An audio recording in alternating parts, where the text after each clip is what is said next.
All right. Hey, how y'all doing today? I'm Taquila Coleman here with Deanna, and we're going to talk about homeschooling for single parents.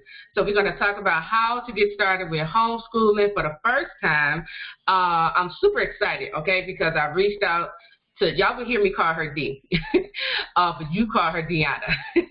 But I reached out to D because I wanted, I needed help. I'm going to just be honest. I needed help. Oh, hold on, Taquila. Someone's knocking at my door. Okay, go ahead. Sorry. Uh-huh. I needed help in homeschooling my children, with all of this going on, the coronavirus and everything, they just shut the schools down and got us closed indoors. And so I was like, I needed help with, just setting things up, the foundation, the structure. And I know, Deanna, she is already, she's already been homeschooling her daughter. And so I asked her, to come on board, share some tips with us, to help those who might be struggling, right now with getting started with homeschooling. And so we're going to jump right in. And so let me just tell you a little bit about Deanna. So Deanna, she's a stay-at-home mom, homeschooling mom, mompreneur, sexual health and wellness business owner, do-it-yourself product creator and creator of She Whispers in the Dark, shedding light on mental health and illness. She is also the creator of the Empower Me to Win YouTube channel, so make sure y'all go over to YouTube and check out her channel, subscribe to the channel. Deanna's a funky, fresh, feminine creator, all encompassing traditional values from feminine, empowering energy to wife goals and femininity. I have a hard time saying that word, to empower women to heal, value self-love, care, and self-esteem, and, of course, a woman's power to create. So let's welcome Deanna to the call today. Thank you. Thank you for having me. Good morning to everyone. You are welcome. Good afternoon. Right. You are welcome. So yes, I wanted, to invite you on so you can share, what you're already doing with your daughter, with the homeschooling, because there's moms, we were just launched into this, right, with the coronavirus going around. So there's moms such as myself who is in this situation where you have the teachers, they're sending us 50,000 links a day, telling us do this and read this and, and I'm not doing anything. So in this interview, I just wanted to, I wanted you to share, what's going on with you, what are you doing with your daughter at home, and share some tips with us on how we can get started. So my first question I want to start off with is, how did you get started with homeschooling your daughter? Yeah, that's a good question. So thank you again, Taquila, for inviting me and having me on. And again, good morning and good afternoon to all of you wonderful ladies. And, it's very overwhelming to be thrown in a situation like this, but I just want to come on and empower you because you have all the tools inside of you before outside. So first and foremost, my daughter is in 4th grade, and so I actually wanted to homeschool her long time ago, like in the very beginning, basically. So, of course, life situations happen, and at that particular time, I can't answer why I didn't do it. I think it was probably fear, all the situations that were compounding in life from bills and et cetera that we think about, family life and et cetera. So it was just always implanted, like a seed implanted in my mind to do so. So now we fast forward, and I was on maternity leave with my now 11-month-old son. And prior to that, I already knew that I did not want to go back to my current corporate job. And not because of, the clientele or anything, but just the work environment was mentally draining and stressful. And I could just segue, I had already been doing some entrepreneurship, you know, but I just never trusted myself. And I say that because I'm going to segue into that later, but I never trusted myself to do it wholeheartedly. So when I was on maternity leave, you have time, right? You have time to prepare and et cetera. And I made a decision to that I was going to homeschool. And I talked it over with my daughter, who had already been in traditional school. So this is going to kick her. So I'm like, ooh, like how will we shift that, et cetera? So she said she was down for trying it because I actually had been implementing like curriculum and activities that we do at home, even while she was in school, like on the weekends. And I made a decision I'm not going back, especially with daycare prices. I know I've had to pay the daycare prices, but I really had a desire to teach and to learn how my daughter learned, you know, and that is really why, you know. Okay. So take us, take us through your day, because this is new to me, and when I sit here and try to picture just homeschooling my children, it's just overwhelming. I can't even picture. I don't even know where to start. So take us through your day. What time do y'all get up and start the day? To the different lessons, you teach. Yeah. So when I first began, so I came from a background of actually being a teacher's assistant and a tutor. Okay. So when I first began, it was so structured. I was basically mirroring what they do in the classroom, the traditional classroom. I would on Sundays, I would make the planner, because getting a planner is key, or at least having a whiteboard for yourself. So if you want to write down some notes to all of you, is key. But so I took the planner, and on Sundays I would make a whole almost 2-week lesson plan, like I was a professor for a fourth grader, But that's where my mind was geared, That's how we're conditioned. So that's what I did. So the one thing before I share, I just want to tell you that you're going to do what works best for you. So I'm sharing that because I did that for a good few months, and I was actually getting a little bit burned out because it's a transition from, your kids being with a stranger that they're getting to know as a teacher to now mom's the teacher and the disciplinary, if you're still a mother, or just a mother in general, disciplinary, cook, the recess, the PE teacher, everything. No. So they're going to treat you, they're not going to treat you like as the teacher when they leave the house. They're going to treat you how they've been treating you every day. So if that's wonderful, they're good for you. But if you got some that they want to try your patience and still test it, they're going to still do it. So I just want you to know that that's how I first started. Then after that, I was actually an experienced teacher for about 15 to 20 years, because we have a homeschool teacher that is like a liaison, and she's very much of like a counselor when you need to be there and et cetera for myself and other parents. So she said, you might have to de-school yourself. And I was like, de-school myself? And she was like, yeah, because, there's different styles for everyone. And, maybe you're the more structured style, but you could easily get burned out, if it doesn't work for you. So de-schooling yourself would mean you don't have to have them go to school like every day, and it's not going to be the same hours. And that's wonderful that you are doing lesson plans. So she wasn't like downing me, but she was like, I just, there's other ways to do it. So I thought about it, because I'm just like, where the background I came from, right? Everybody's supposed to do it.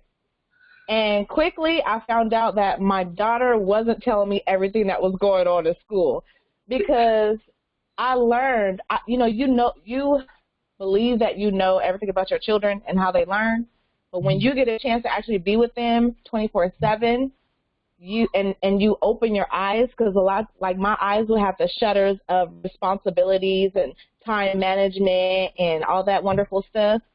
So when I took those heavy weights off my eyes, I noticed my daughter couldn't sit down for more than 10 to 15 minutes if it wasn't something that she actually wanted to do.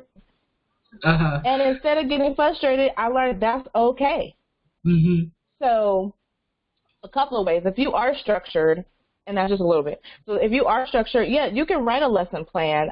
There's many free resources. I don't want to get to that. So in the beginning, I did the lesson plan. I did like math, science. What we have to turn in math, language, arts, science, and social studies. And then those are like obviously the core. They got to know how to read and write, math, and then of course the science and et cetera. And I just got some free resources, and I also took advantage of some other resources through the charter school that we're connected to.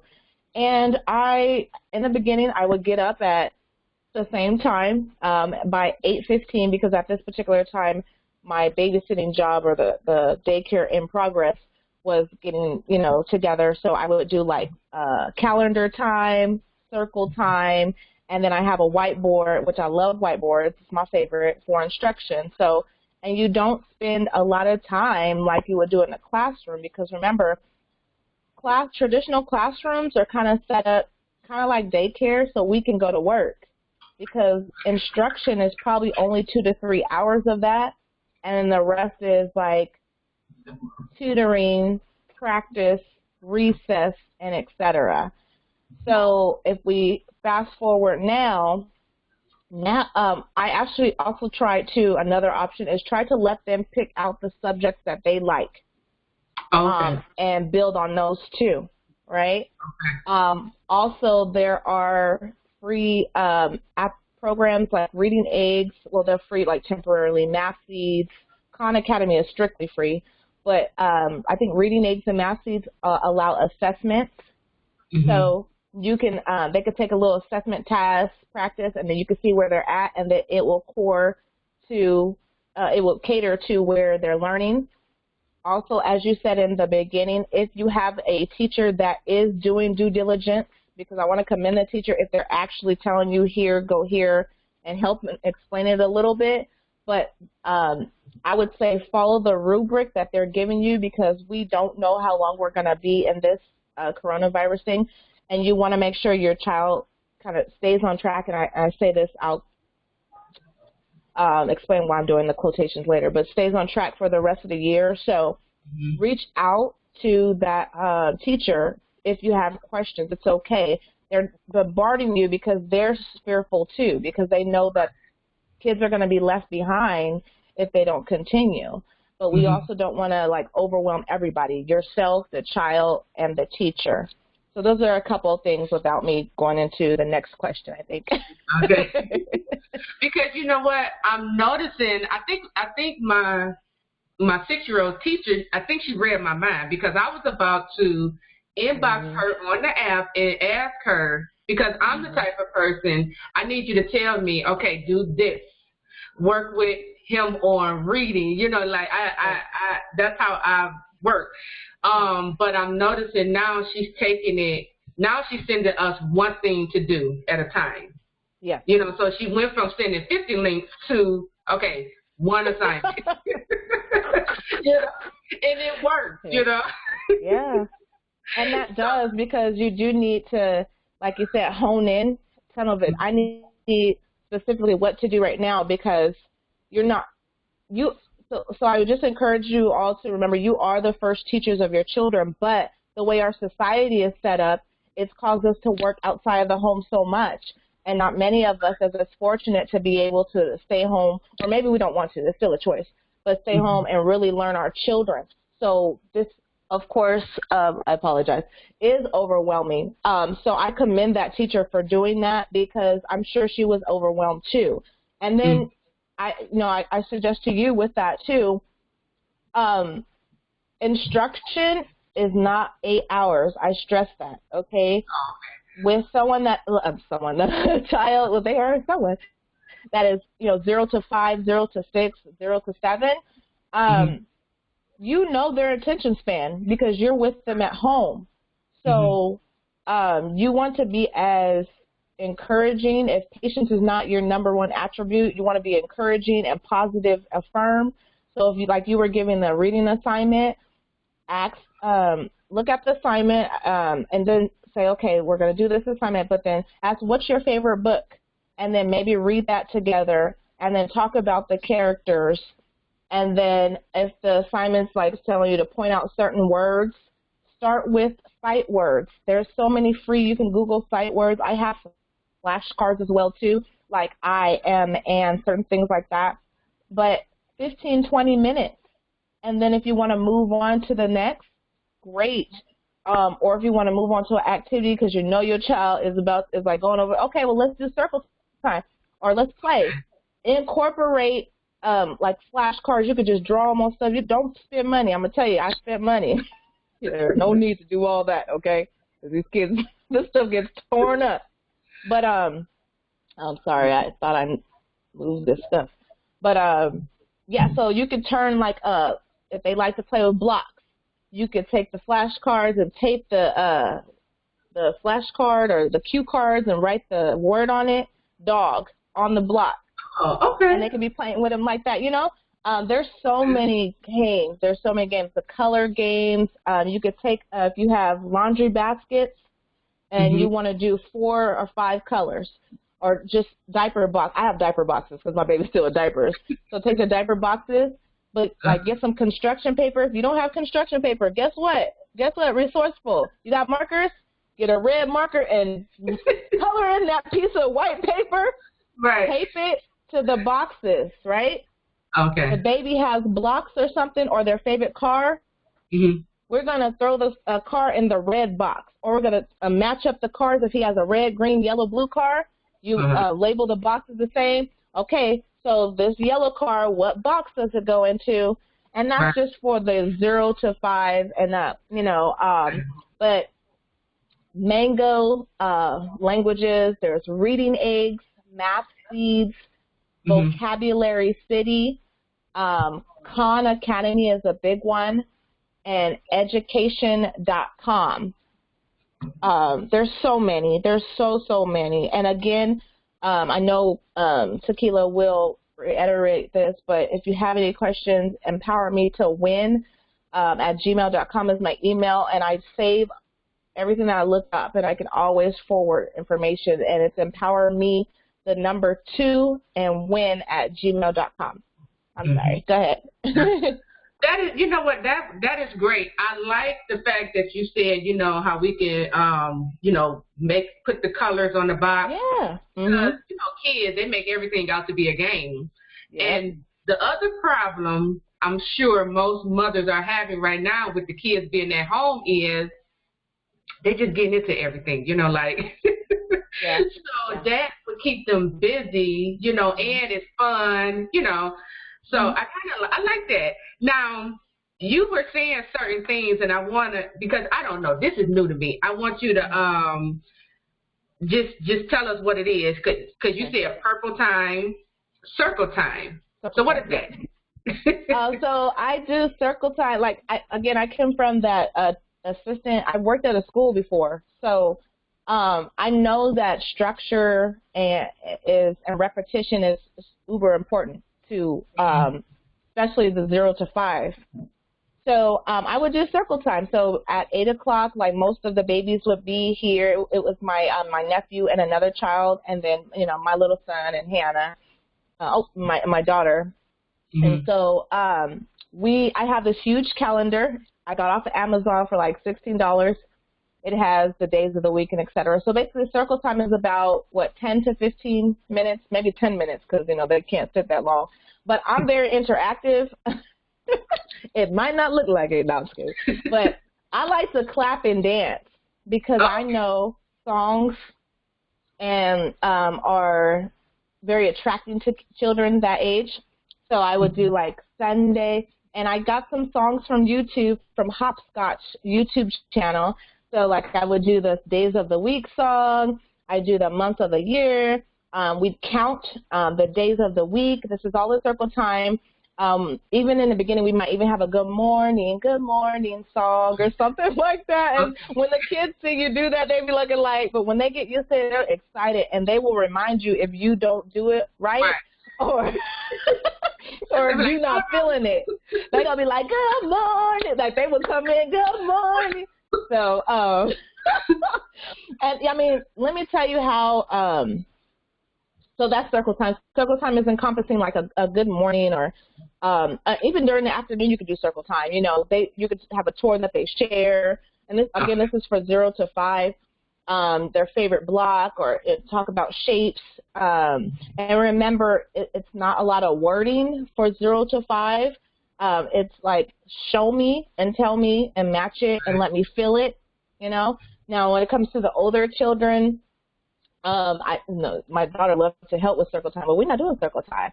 So she loved to go on like online.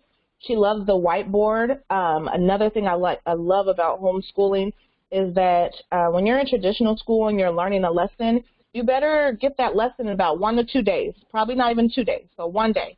You got to go home, you get some homework with your parents.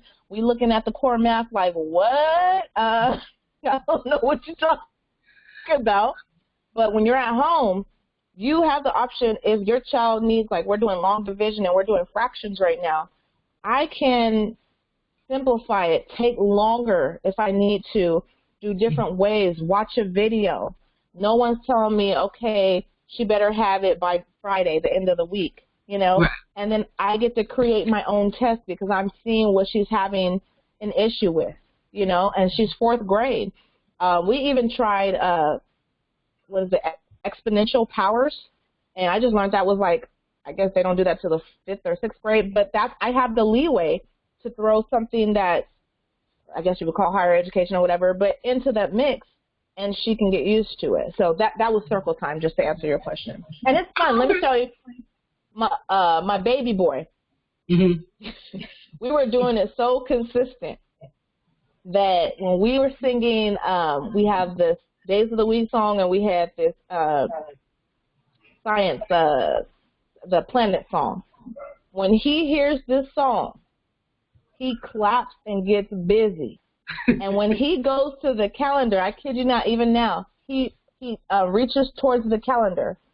So you have to understand that they are paying attention, and he's under, 1. So he will reach to the calendar, and anytime he reaches to the calendar, I have to go Sunday, Monday, Tuesday, Wednesday, Thursday, Friday, Saturday. 7 days are in the week. I like to clap it out. Sunday, and he's like serious about it. Like it could be 12 midnight, and he woke up, and he's like, "Huh?" I'm like, Sunday, Monday. You have a lot of patience. You know what's so funny, that I don't know if it's patience. I don't know if it is, because I can be very strict with my daughter.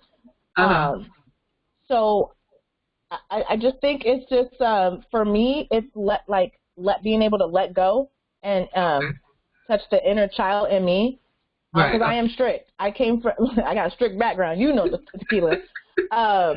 And my daughter will probably say, my mom, she's fun, but yeah, she's strict, she's crazy. But it's just like when you start getting into it, you feel like there's something inside of you that feels, and you're really touching the inner child. And the more you teach, it just becomes more comfortable. Because like, look, you have, if you have 1 or more children, sometimes it could all be the same, because sometimes my daughter is literally all over the place, and I'm getting ready to pull my hair and say, "You're going back to traditional school," but that's not really how I want it, and that's not. And you know what? Surprisingly, it's not how she wanted, because when it is a different transition when your child has already been in traditional school, and now we're getting thrown into the homeschool, or you're choosing homeschool, because they're really used to that structure. When they come home, you're not structuring. That's why your kids are running all over the place, because they're like, it is summer break. It's summer break. It's summer break to them, and it's okay. Let them feel free. They're being de-schooled right now, but you can get them and be like, okay, it's baking time. Baking is metrics and measuring, so that's math and science. If you have a garden or a container grow, you know what I'm saying? When you're doing blocks and he's adding the blocks or putting the blocks, how many blocks you got right there, or whatever it might be, and he has to count. Do it in that way, as well, too, to incorporate, how you could feel more comfortable in this mess. Well, not homeschooling, but what's going on around the world. Right. That's good. That's good. I'm telling you, whew. I did tell my oldest son last night because he just been on his little he been on his phone with the earplugs or whatever. I said Monday school start, and he thought I was talking about they're going back to school. I said no. I said I'm interviewing Dee tomorrow. He's like, I said she's going to get me together, and I start school on Monday. Uh-oh. It'll be fun because he's older, and, if you want, again, to do the structure, like waking up at the same time to keep them on that, that's wonderful. And if you don't want to let him sleep in and, just be like, hey, we're going to start this Khan Academy, or your teacher sent me something. So I would a good technique might be, can you explain to me what this assignment is? If you have an actual assignment from the teacher, have him start explaining it to you so he can feel comfortable and be like, oh, dang, I'm telling you, when we try to tell our kids to sleep or take out the trash, it's like, so then it's like, oh, now you want to tell me how to do my homework? Well, yeah, I'm supposed to. Is what you're thinking. Like, inside you be like, yeah, but so can you, because then you're going to see if he actually can explain it to you and if he needs more help. And then you have a strategy like, oh, I didn't realize how much you knew, or that we'll need to, strengthen this. And I had some aha moments with my daughter that kind of made me feel like, as a parent, I'm going to share that, was I doing the best I could? And sometimes I'm like, I was doing the best. So never look at yourself as you were missing the mark either. I do want to say that to all the parents that might continue homeschooling even after this life change. Please don't ever get to a point where, am I doing enough? Because everything that you're doing, from balancing, hopefully your bills and et cetera, can all be taught. How we react to things, taking time and letting your children cook. Now we have time on our hands. So I would implore all of you to really start letting your children help out, because a lot of times, think about why they be all over the place at times. It's fun to have them have fun, but, we're doing one thing and they're doing another. So is there something that you can, that you all can do together to help them be like, oh, okay, this is cool. I never did this before. Right. You probably already said, gave me the answer, but for the moms who, they are overwhelmed at the moment, stressing out, give her a first step. Like, what is the first step, the first thing she can do, just to make this simple for her? Like I said, teacher, I believe she was reading my mind, and she started sending us one thing to do for the day, each day. So give her, for the mom who's watching, one thing, the first step she could do to simplify this whole homeschooling process. So if you have a teacher that is reaching out to you, communication. Communicate. Just communicate. Where do I start? Is this assignment that is for the week? Whatever question you have, communicate. If you don't have a teacher that is providing you with a resource, I would say just breathe. Let them get their EBGBs and their wiggles out. And start somewhere. Maybe start with the little ones, mango, reading eggs or math seeds, just to give them 15, 20 minutes on there. Put on some funky, if you're like me, old school, I sure will put on Sesame Street in the background, hopscotch, or I'll be like, let's do an activity, do something together. That's another thing. Do something together to ease your fear, because please don't think, oh, my kids are going to be dumb if I don't stick to a regular, structure of learning. This is just as stressful as it is for them. They're just going to show it in a different way. I would say let's limit some of the social media so we can spend some family time. But, yeah, that would be my 3, communicate to the teacher, start like a free online learning, or, look on YouTube and et cetera. And thirdly, do something together. Okay. Yeah, because my biggest concern with my 6-year-old, before all of this happened, they had him in this reading program. And here in Michigan, they are, my son goes to a charter school. So they are cracking down, and they have this expectation they want him to meet by the end of the school year. Yeah. So my concern was I don't want, this to affect his reading level, because he has, he went from a level 2 to like a 6, and he needs to be at a 10 by the end of the school semester. So that was a concern for me, and I didn't want to be over here like read, just to keep it going or whatever. So, so I was, last night I was cleaning up, and I found a paperwork his teacher sent me, and it was kind of like a reading guide. So I was like, okay, I'm gonna use this, I can put it up on the wall, this and that. So that was a concern of mine, but I think it helped. It helped a lot. So my next question is, so what advice, and you probably already said it, what advice do you have for the moms who are used to having their kids at home all day? They have no patience or little to no patience. What advice would you give her, or maybe it's just some motivation, some encouragement to help her calm down? Yeah,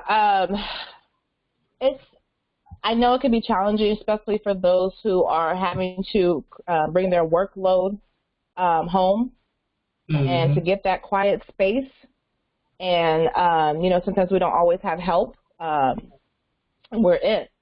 And so I would say there just to build a structure, just a quick structure, for those moms, because they're going to need quality time if they're supposed to be on the phone or on the computer for, a certain amount of hours if that's that mom, have breakfast at a certain time, say, okay, mom's going to be doing this. If there's an older sibling, great. Then during this time, we're going to have like reading time where you guys can get online, but make sure it's something educational for them and they're not just haphazardly browsing things, educational. Now, of course, if you have babies, and I have a baby, so I totally understand how do I get him to be quiet, And so I really, and I have worked at home on the computer with a child. And, so they say do not have any background noise or anything like that. So, you really got to schedule maybe those nap times. If you have someone over, or can you have someone over, I know during the coronavirus, but to maybe during the nap time stay over for you. If it's emailing and chatting, I put my son to my breast, I breastfeed him, and I'll have the laptop in my hand doing, et cetera.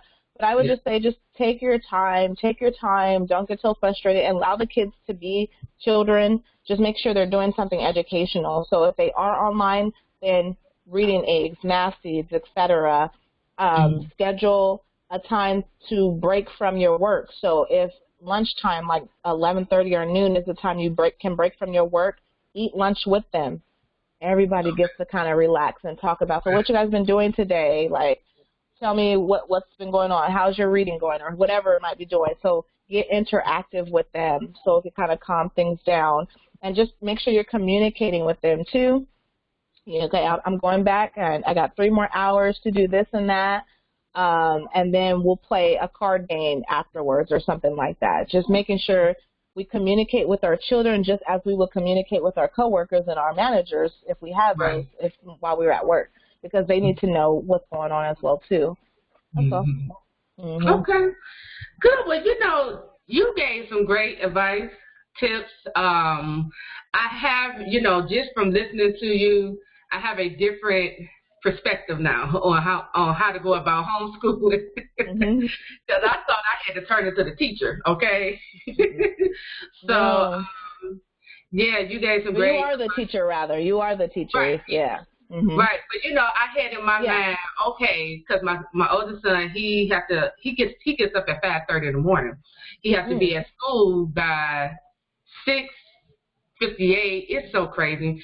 I had that in my head, like, okay, got to get him up at this time, and then we got to do, 10th graders, they have all them different classes. So I had all of that in my head, like, okay, Yeah. let's get this and this and this and this. But you really helped, simplify this process for me, and help lower the stress, because I was stressing big time. So thank you. You're welcome. Yeah. So how can people connect with you online and find out more information about you?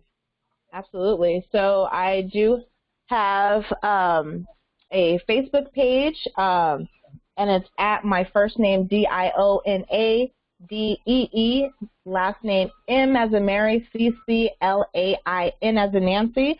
You can also contact me on Empower Me to Win. It's Empower Me, the number 2 win at gmail.com for any questions. My messenger is usually always open. I am a stay-at-home mom. I do have a little bit of a schedule too, but I will get back to you as well. And in those times, I do want to say, Taquila, with the 6-year-old, and it will probably help with the baby too. It will be fun to, as you're reading that or following the guide that the teacher gave to you, make little flashcards and hang them on the wall, maybe somewhere in the kitchen where you guys are always there. And he can point to the words that he might see that are familiar, and make it fun too. Also, positive reinforcements and like a not behavior chart, but positive reinforcements are good. So if he can pronounce that particular word and know that it's in something that you guys are reading, I don't know, maybe he gets like tally marks or 10 points on the board or something like that. Right. And he can, I don't know, he could cook brownies, or he could have a favorite toy or something like that, Just make it fun while we're all in 4 walls, because it can get a little crazy. And take time. You don't have to do it every day. School is not every day, and it shouldn't be so long. 2 hours at the most for those, maybe 7 and under, 2 to 3 hours. Even if it's just one lesson that was lengthy for about 30 to 45 minutes. And take your breaks too, because you need to have time for yourself as well. Now, okay, before we close out, I want to ask you this, because what I had in mind, I was going to take it, you know how we have Monday, Tuesday, Wednesday, Thursday, Friday. I was going to do something like Monday is math, Tuesday science, Wednesday social studies. Is that reasonable? That's absolutely great. I mean, me and my daughter even had a focus month, meaning like December was science month because she's so intrigued with science. Oh, that's good. We took just a whole month. Yeah, I would put like little other lessons of reading and math, because I like for her to journal and learn how to write things out, express her emotions, and then I know it's going to help her grammar as well too. But that was that, or a math week. So absolutely, you could break it up any kind of way, because I personally, it doesn't really work for me just doing 5 to 7 subjects in one day. A child can do it, but you're not teaching like all of those thoroughly. So, but I've done it before to where I said, okay, we're going to do this page in this social studies, we're going to do math here, and she did all of it, and I touched on math and et cetera, and if she had questions, but it doesn't have to be that structured, because are they retaining it? No. She wasn't retaining all of that information. So. Right. Okay, cool. Well, that helps a lot, because I believe that's what I'm going to do for our household. So thank you. You're welcome. Yeah, so any last words you want to share before we close up? Yeah, just for everybody to stay, safe and healthy, and to just breathe through this, be grateful that gratitude is everything, and I know for me at least, I would really be the one that's saying, I wanted to be home from work. I got tired of working 40 to 60 hours, every day, and then coming home with only maybe 2 to 3 hours to try to cook and clean or whatever, make a meal. and only spend about an hour with the children or 2 hours with the children, then it's bedtime. So it is overwhelming to be bombarded with, okay, you have to stay home and everybody's there with you, but just gratitude. Even if you guys do a gratitude exercise, what are you all grateful for right now? You know, and maybe you have the smart kid that'd be like, I'm grateful that this is going to be over soon. Okay, you know, seriously. But yeah, I just want to, you know, encourage you all just to be grateful and take the time too to take care of yourself, you know, and learn about your children. You're going to see some things. You're going to see that I saw that I was also conditioning my daughter to be so structured and militant like some of the traditional schools, and that's not how she learns. That's how you could teach every child to be that way, and with her, she got used to it and she performed well, but it also brought a lot of pressure on her to perform well. You know, and so I just learned some new things about myself, and even though there's still very much structure in how I do things, I allow her time to be herself, get up 50 times if she needs to, wiggle, ask the questions, and etc. So just listen and pay attention and just, you know, have gratitude and just most best of luck and love to everyone in this time. Right. All right. Well, we're going to go ahead and wrap the interview up. Thank you again, Dee, for sharing your tips, advice on how to homeschool, and all of this mess that's going on right now. Yeah, you're welcome. Yeah. So again, you know, everyone, you could connect with Deanna over, you know, you can find her on social media, Facebook, YouTube, Instagram, at your name, right? Deanna McClain, right? Or YouTube is Empower Me to Win, the number 2. YouTube is Empower Me to Win, and Facebook is just my Deanna D. McClain. Oh, okay, yeah. So connect with her over there. You have any questions, you can email her, and she will go from there answering your questions. And so that is it. All right. We will talk to you all real soon. Take care. Deanna, stay right there.